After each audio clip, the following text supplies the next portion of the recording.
안녕하세요. 충남 공주에서 그림 그린 여자 김영주입니다. 오늘 오전에도 달마의 눈꺼풀 하재일님의 시집을 읽었고 오늘 저녁에도 왔습니다. 오늘이 2020년 11월 30일 밤 11월의 마지막 날이네요.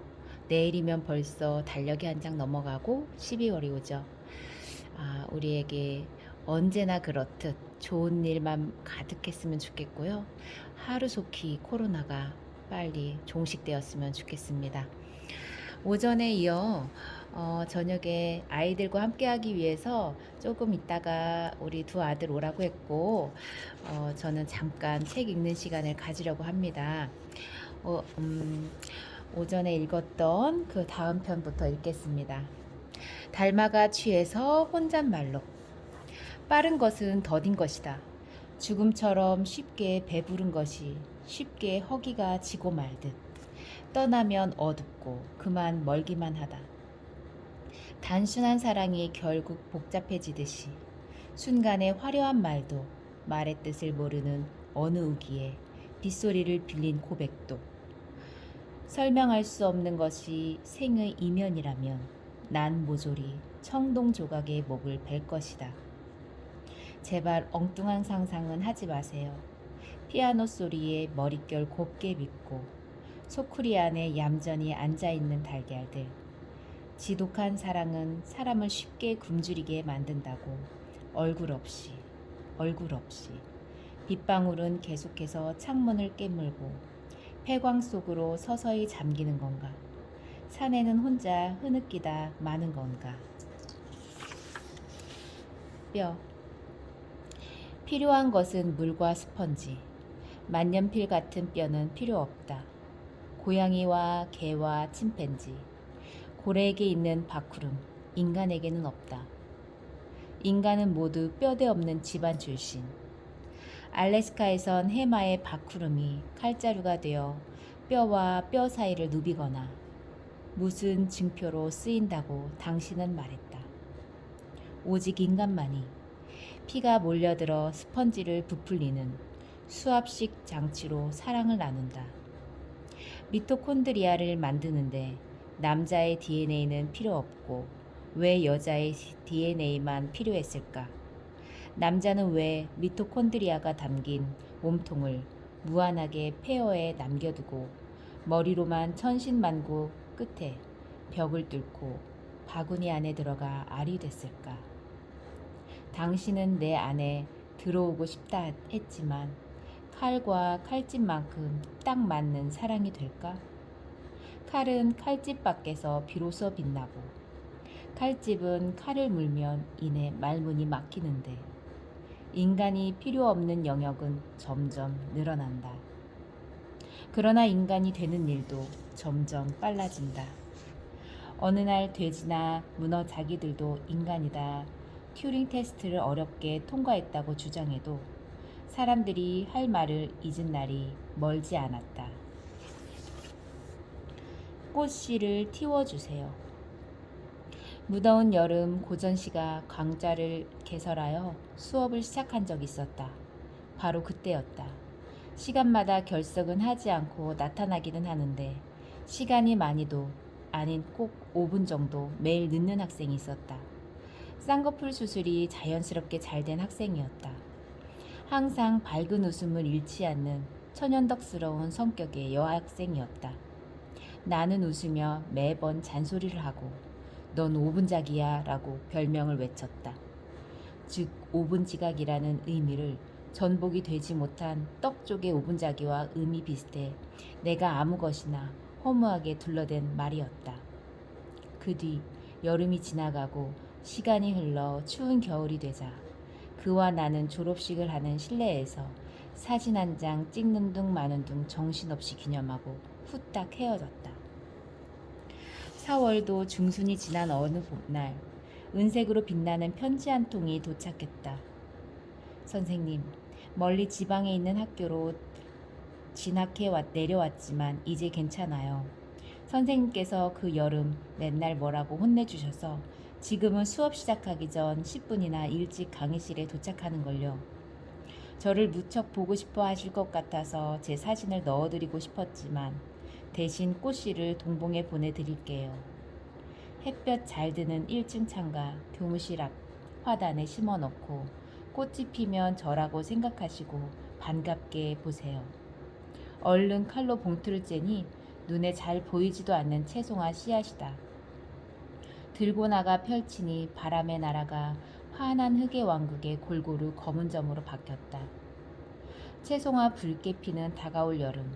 그 여학생은 크레용으로 입술이라도 짙게 그리고 명주나비로 날아서 사뿐히 꽃밭에 나타나려나. 오늘도 비 소식은 없고 조로 들고 나가는 일만 여의었다. 밥은 하늘이다.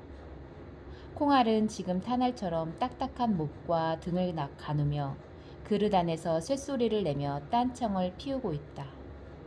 피부가 고운 흰 찹쌀은 쉽게 마음을 내주는데 현미는 언제나 골이 잔뜩 나 항상 불평뿐이다. 나는 이들을 입 넓은 후박나무 밑으로 불러 모아 함께 어울리기를 잔잔한 빗소리로 타일렀다. 사기 대접 안에서 이제부터 마음을 풀기 시작한 서리태가 입김을 불어내어 물감을 슬며시 뱉는다. 하루의 무거운 하늘을 엷은 수묵으로 적시고 잔잔한 바람이 지나가고 밀물이 드는 시간이다.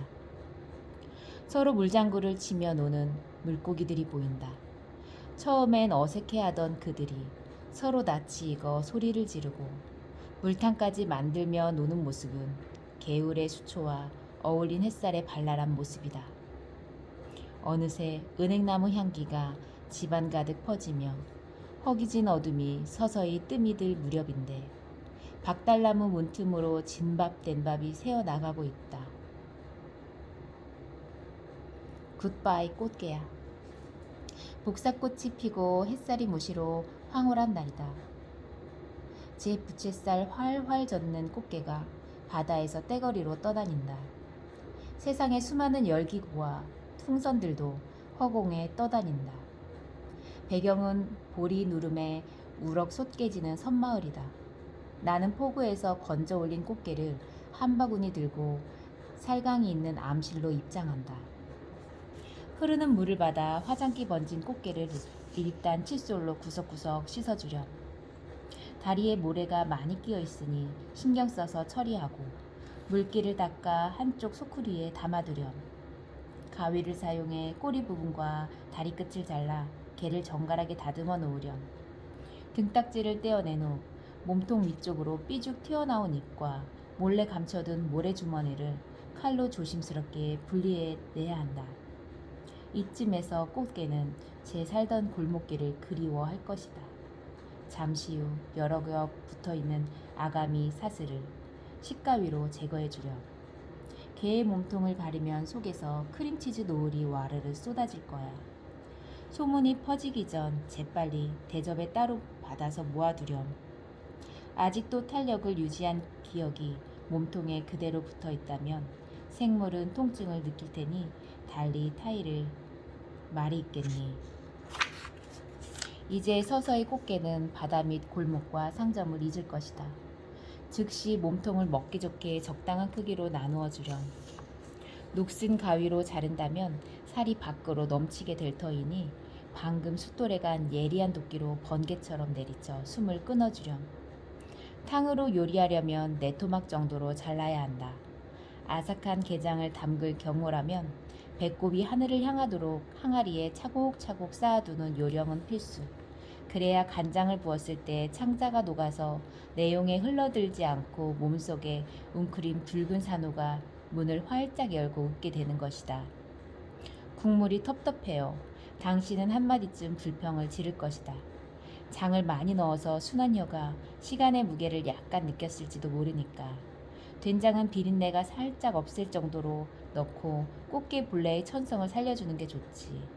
혹시 잡내가 난다면 추억을 우린 물에 게를 약간 담가 놓으면 고민이 해결된다. 꽃게는 성품이 어진 까닭에 마지막까지 정성을 다한 양념을 붉은 팻 속 깊이 깊이 잘도 받아들인단다. 이제 잠에서 깨어난 꽃게가 사방팔방 감칠맛 나는 거품을 대롱으로 비눗방울처럼 솔솔 불기 시작할 때다. 쪽빛 바다에 새 봄이 오면 집집마다 꽃게의 만장이 펄럭이리 꽃게가 걸터 앉아 섬과 섬을 이어주던 무지개 다리가 바람에 부서져 사리처럼 흩어지리 세상에 태어난 존재의 이름값을 정작 떠오르게 할 터이다. 굿바이 꽃게야.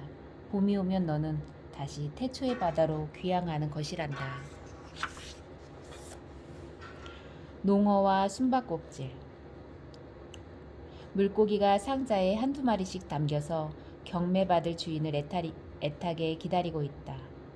사장님은 여기저기 옮겨다니면서 좋은 생선이 없나 있나 물색하고 있다.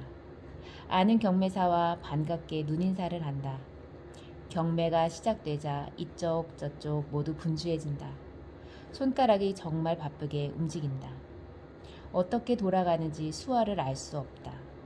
낙찰된 물건은 쇠꼬챙이를 상자에 걸어 주인들 앞으로 재빨리 끌어당긴다. 사장님은 받은 생선을 옮기고 있다. 생선이 상할까봐 뜰채로 뜨지 않고 한 마리 한 마리씩 손을 옮기고 있다. 새벽 6시쯤 경매는 끝나서 파장이다. 농어는 포수 소매상 아줌마 수조로 간다.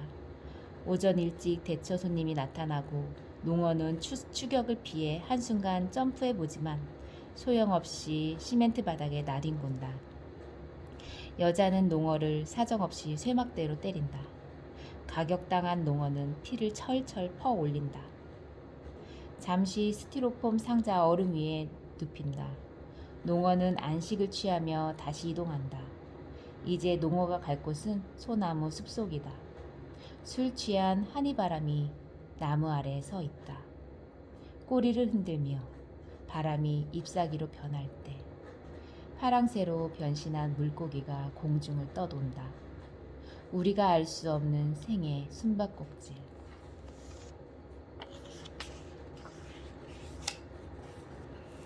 옛날 통닭.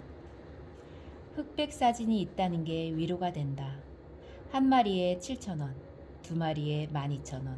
애누리가 있다는 게 기쁨이 된다. 옛날 배고파서 울던 날이 오늘이 된다. 네가 떠나고 혼자 있다는 게 날씨가 된다. 낮술을 마실 수 있어 잠시 너를 잊고 비 오는 날 홀로 앉아 빗방울이 된다. 어디를 누르면 슬픔이 터지는지 통닭집 여주인은 이미 알고 있다. 알고 있지만 발설하지 않는다. 동네에 은밀한 이야기가 넘쳐나지만 어느 사연이 더 맛있는지 말하지 않는다. 가끔 기름을 맛보는 게 기운이 된다. 무더위가 오고 장마가 찾아와도 끓는 태양에 몸이 무거워도 버티게 된다. 나에게 근심이 있다는 게 날개가 된다. 하루를 끝내고 앉을 의자가 있다는 게 그늘 속 열매가 연그는 사건이 된다. 옛날은 멀리 가지 않고 집 근처에서 오동나무처럼 꽃을 피워내고 있다. 어제는 반 웃고 오늘은 나머지 웃고 옛날이 떠나지 않고 머물러 있다는 게 동네를 흔들흔들 뱃머리 출렁이게 한다. 나에게 어둠이 있다는 게 낙서가 된다. 도시를 관통하는 기차야 무조건 정차하라. 잠시 꿈을 꾸고 있다는 게 관절이 된다. 옛날은 바람 잦아든 폭우에 닻을 내렸다. 치통을 물고 질주하라. 치타는 날마다 팽팽한 용수철이다. 통증에 환희의 소나기를 부어주랴 얼룩무늬가 벌판으로 튕겨나간다. 타오르는 가시덤불 사이를 질주하랴. 사바나의 잡목을 넘어 기린을 걷어차며 치타야 달리자. 내가 통화 중에도 통증은 내 몸에서 꿈틀꿈틀 구더기처럼 기어나온다. 누가 치통을 쉽게 말릴 수 있을까? 누가 치통을 때려줄 수 있을까? 나는 근육에 서슴없이 칼을 넣고 싶다. 관솔 한 주먹을 모아 불을 지으랴. 이때 몽달 귀신처럼 치타가 찾아오면 나는 눈이 큰 초식 동물이 되는 것을, 발소리를 죽여가며 살금살금 위험한 식사 같은 건 아예 잊어버리고 대신 야행성이 들어와 숨을 죽인다. 구름이 몰려와 주렴을 내리며 뜨거운 번개를 자식으로 낳는 밤. 눈을 부릅뜨고 머리맡에 짐승이 들어와 앉는다. 마침 별똥별이 뜰에 내리면 혼자 나가 낙과가 되는 것이다. 솔부엉이 뒤척이는 삼경의 집에 나의 치타가 불을 켜고 앉아있다. 짐승이 몸에 들어온 뒤로 몸의 중심이 뿌리 쪽으로 이동하기 시작했다. 안개가 걷히고 비바람이 그치고 어김없이 계절이 머뭇거리고 지축이 흔들리면서 잠에 잠을 덧댄 광목천 억새밭이 암벽 위에 펼쳐졌다. 차가운 온천 속으로 빨려 들어가면 파도가 출렁이는 천길벼랑에 고양이과 동물들이 뜀박질을 한다. 사슴아 얼른 마라, 하테비스트야 어서 달아나라. 나의 치타가 통증을 물고 하늘 높이 질주한다.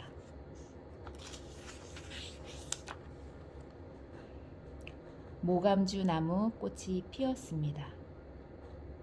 술에 취해 비구름 속에 계십니까? 폭염을 견디다 못해 꽃이 피었습니다. 들으니 항구에 들렀다가 찾아간 방포 끝자락에 머문 해류의 꿈. 문은 열려있고 바다는 활짝 웃었습니다. 직장에서 해고된 당신이 돌아왔을 때 꽃은 마스크를 벗고 있었습니다. 간밤에 파도가 몰아쳐서 내가 헤매일 때 황금비 내리는 당신이 피었습니다. 이미 술병은 비었고 청춘은 떠났습니다. 콧대 높은 서양 철학자 양반한테 헤딩골을 먹은 내 콧날은 얼얼한 표정으로 한없이 무너졌습니다. 어둠 속에서 나는 비굴했습니다. 주먹으로 그를 한 대도 때리지 못하고 표범 울음소리만 으르렁 거렸습니다. 당분간 보지 맙시다. 빗소리에 취해서 살 테니, 초록색 바람을 머리에 이고 다닐 테니, 대추나무 꽃이 떨어진 한적한 그늘로만 찾아 다닐 테니 당분간 연락하지 맙시다. 당신의 그림자에 빠져 살 테니. 그동안 떫고 부드럽고 청량하였습니다. 남쪽에서 장마전선이 진군해 올 무렵 그대 곁에 머물렀던 소란이 진다고 뻐꾸기가 확성기로 전해 주었습니다.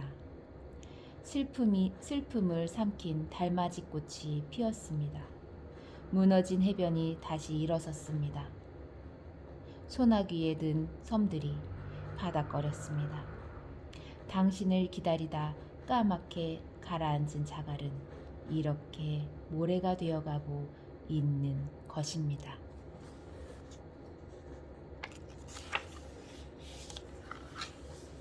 오늘은 여기까지 달마의 눈꺼풀 하젤님의 시집이었습니다.